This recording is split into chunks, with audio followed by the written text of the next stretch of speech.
ସୁଭଦ୍ରାକୁ ନେଇ ଉପମୁଖ୍ୟମନ୍ତ୍ରୀ ପ୍ରଭାତୀ ପରିଡ଼ା ବଡ଼ ଘୋଷଣା କରିଛନ୍ତି। ଏ ଯାବତ୍ ସୁଭଦ୍ରାରେ 17,000 ମହିଳା ପୁଣି ସାମିଲ ହୋଇଛନ୍ତି। 31,000 ଅପ୍ଟ ଆଉଟ୍ ହୋଇଥିଲେ 17,000 ମିଶିଲେ। ବାକି 14,000 ମହିଳା ଅପ୍ଟ ଇନ୍ ନ କରିପାରନ୍ତି। ସେମାନେ ଆୟକର ବର୍ଗର ହୋଇପାରନ୍ତି ବୋଲି ଉପମୁଖ୍ୟମନ୍ତ୍ରୀ କହିଛନ୍ତି।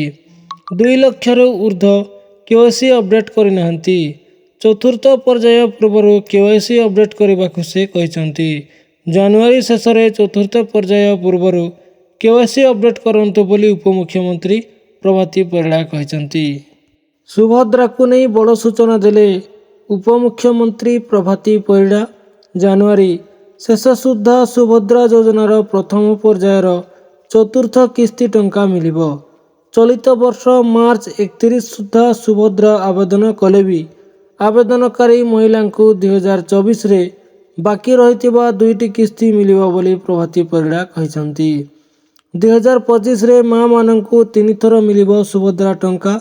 ଜାନୁଆରୀ ସୁଭଦ୍ରା ଯୋଜନାର ପ୍ରଥମ ପର୍ଯ୍ୟାୟର ଚତୁର୍ଥ କିସ୍ତି ଟଙ୍କା ହିତାଧିକାରୀଙ୍କୁ ପ୍ରଦାନ କରାଯିବ। ସେହିଭଳି ଦ୍ୱିତୀୟ ପର୍ଯ୍ୟାୟ ଟଙ୍କା ମାର୍ଚ୍ଚ 8 ତାରିଖରେ ଏକାସଙ୍ଗେ 1 କୋଟି ମହିଳାଙ୍କୁ ପ୍ରଦାନ କରାଯିବ। ରାକ୍ଷୀ ପୂର୍ଣ୍ଣିମାରେ ମଧ୍ୟ ମହିଳାଙ୍କ ଖାତାକୁ ସୁଭଦ୍ରା ଟଙ୍କା ପ୍ରଦାନ କରାଯିବ ବୋଲି ଉପମୁଖ୍ୟମନ୍ତ୍ରୀ କହିଛନ୍ତି। ପୁଣି ମିଳିବ ସୁଭଦ୍ରା ଟଙ୍କା, ଏନେଇ ବଡ଼ ଘୋଷଣା କରିଛନ୍ତି ଉପମୁଖ୍ୟମନ୍ତ୍ରୀ ପ୍ରଭାତୀ ପରିଡ଼ା। ପ୍ରଥମ ପର୍ଯ୍ୟାୟ ସୁଭଦ୍ରା ଟଙ୍କାର ଚତୁର୍ଥ ବା ଶେଷ ପର୍ଯ୍ୟାୟ କିସ୍ତି କେବେ ଆସିବ ସେ ନେଇ ନିଜେ ଉପମୁଖ୍ୟମନ୍ତ୍ରୀ ପ୍ରଭାତୀ ପରିଡ଼ା ଘୋଷଣା କରିଛନ୍ତି।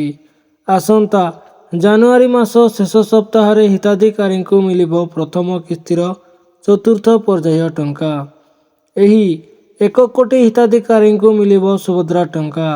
ପ୍ରଭାତୀ ପରିଡ଼ା ଏହା ସୂଚନା ଦେଇଛନ୍ତି।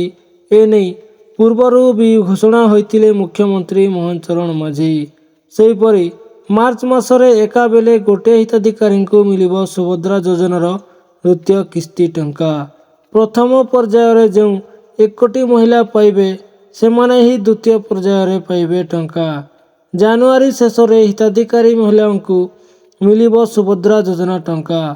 ଚତୁର୍ଥ ପର୍ଯ୍ୟାୟ ଟଙ୍କାରେ ହିତାଧିକାରୀଙ୍କ ସଂଖ୍ୟା 1 କୋଟି ଛୁଇଁବ। ଆଉ ଏହାପରେ ଆସନ୍ତା ମାର୍ଚ୍ଚ ମାସରେ ଏକାବେଳେ 1 କୋଟି ମହିଳାଙ୍କୁ ମିଳିବ ତାଙ୍କ ସୁଭଦ୍ରା ଯୋଜନା ଦ୍ୱିତୀୟ ପର୍ଯ୍ୟାୟ ଟଙ୍କା। ତେବେ କେଉଁମାନେ ସୁଭଦ୍ରା ଟଙ୍କା ପାଇବେନି?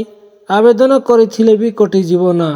ଜାଣନ୍ତୁ ରାଜ୍ୟ ସରକାରଙ୍କ ଗାଇଡଲାଇନ୍ କ'ଣ ରହିଛି। କେଉଁ ମହିଳାମାନେ ନିମ୍ନଲିଖିତ ମାନଦଣ୍ଡ ମଧ୍ୟରୁ କୌଣସିଟି ପୂରଣ କରନ୍ତି ସେମାନେ ଏହି ଯୋଜନା ଅଧୀନରେ ଲାଭ ପାଇବାକୁ ଅଯୋଗ୍ୟ ହେବେ ବା ସେମାନଙ୍କର ନାଁ କାଟି ଦିଆଯିବ। ସୁଭଦ୍ରା ଯୋଜନାରେ ସାମିଲ ହେବାକୁ ଥିବା ମହିଳାଙ୍କ ବୟସ 21 ବର୍ଷରୁ କମ୍ ହୋଇନଥିବା ଆବଶ୍ୟକ। ସେହିଭଳି 60 ବର୍ଷରୁ ଅଧିକ କୌଣସି ମହିଳା ସୁଭଦ୍ରା ଯୋଜନାରେ ସାମିଲ ହୋଇପାରିବେ ନାହିଁ। ଏମାନେ ଯଦି ଆବେଦନ କରିଥିବେ ତେବେ ନାଁ କଟିଯିବ।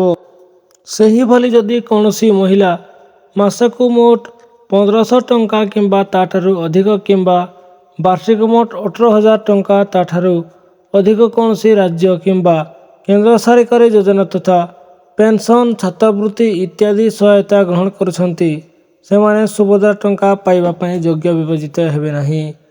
ଜଣେ ମହିଳା ନିଜେ କିମ୍ବା ତାଙ୍କ ନିକଟ ନିଜର ପରିବାର ସଦସ୍ୟ ଯଦି ବର୍ତ୍ତମାନର କିମ୍ବା ପୂର୍ବତନ ସାଂସଦ କିମ୍ବା ବିଧାନସଭା ସଦସ୍ୟ ହୋଇଥିବେ ସେମାନେ ସୁଭଦ୍ରା ଯୋଜନାରେ ସାମିଲ ହୋଇପାରିବେ ନାହିଁ। ସେହିପରି ଆୟକର ଦେଉଥିଲେ ଏହି ଯୋଜନାରେ ସାମିଲ ହୋଇପାରିବେ ନାହିଁ।